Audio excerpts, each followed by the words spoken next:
Hello everyone, welcome back to our YouTube channel Appify. So today in this video I'm going to show you how to enable two-factor authentication on Discord. So without getting further delay, let's jump into our video.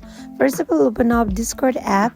Make sure you have already downloaded it. Once you open up, you tap on your icon located on bottom right corner.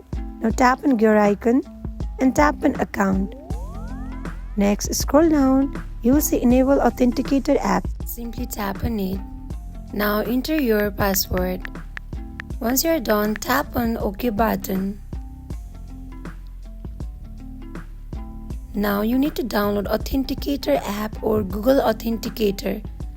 Go to your app store and download. Tap on next button. Copy the code and here you need to enter your Discord authentication code. Authentication code will be provided by Authenticator. So this is how you can set up two-factor authentication on Discord. So that is it for today. If you guys like this video, do not forget to like, comment and subscribe our channel.